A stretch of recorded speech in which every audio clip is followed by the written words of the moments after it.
મારા વિસ્તારની અંદર પણ વાવ વિધાનસભામાં હજારો કાર્યકર્તાઓ એમણે પણ વિચાર્યું કે જ્યારે વિસ્તારનું કામ કરવું અને વિસ્તારનો વિકાસ કરવો અને વિસ્તારને સાચી દિશા આપવી હોય તો સાચો નિર્ણય લેવો પડે. તેમને હજારો કાર્યકર્તાઓએ પણ કોંગ્રેસ છોડી અને ભારતીય જનતા પાર્ટીની અંદર કેસ ધારણ કર્યો. ત્યારે સર્વ સમાજ એક દિશામાં ચાલતી હોય અને મોદી સાહેબે જે સપનું જોયું હોય કે આત્મનિર્ભર ભારત અને વિકસિત ભારત બનાવવાનું જે 2047નો મેપ નક્કી કર્યો હોય તો સર્વ સમાજે ટેકો આપ્યો. એક જ સમાજ ઠાકોર સમાજ હજુ એક કયા વિચારધારા સાથે એમણે એક જ કોંગ્રેસને પકડી રાખ્યો. હમણાં જ વાત કરી એમ કે કોંગ્રેસની કોઈ ટિકિટ નહીં લેતો તો ઠાકોર સમાજને આપી દે. મારા વિસ્તારની અંદર કોંગ્રેસને કોઈ ટિકિટ લેવા તૈયાર નથી તો ઠાકોર સમાજને ઉભો કરી દીધો. ઠાકોર સમાજે હાથ પકડી લીધો કોંગ્રેસને ટિકિટ લેવા માટે. પણ એમને હજુ કહેવા માંગુ છું કે ભારતીય જનતા પાર્ટી જે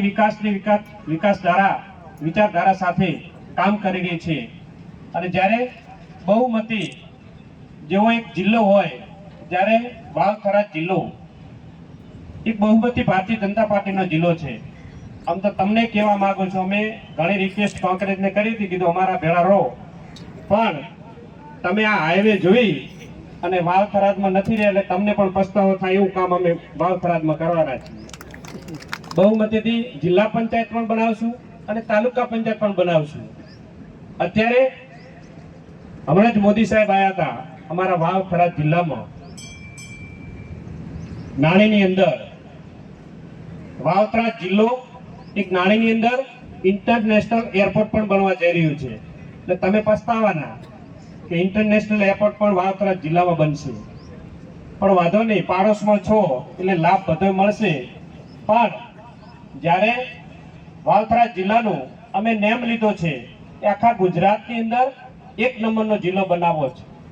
તમામ સુવિધાઓ વાવ થરાદ જિલ્લામાં બને અને સાથે સાથે બનાસકાંઠા જિલ્લો પણ એની પ્રગતિ જોવે અને એની સાથે ચાલે. એના માટે આજે જે નિર્ણય લીધો છે ઠાકોર સમાજના તમામ આગેવાનોએ એમને અભિનંદન પાઠવું છું કે તમે સાચી દિશાનો અને સારો આજે નિર્ણય લીધો છે.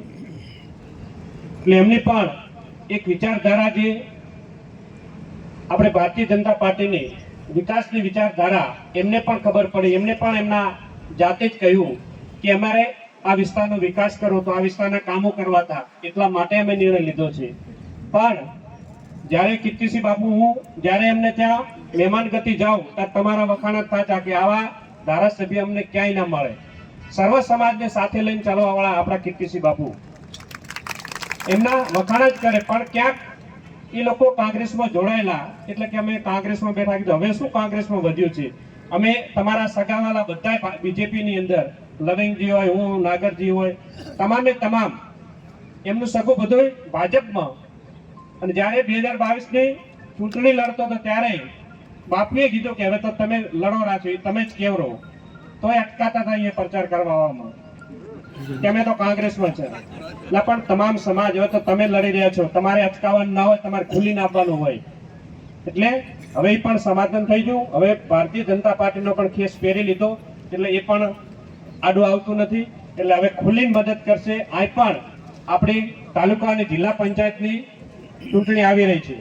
અમે તો વાવ થરાદ જિલ્લામાં નિર્ણય કર્યો છે કે અમે તમામે તમામ જિલ્લા પંચાયત અને તાલુકા પંચાયત બહુમતીથી બનાવવાના છે.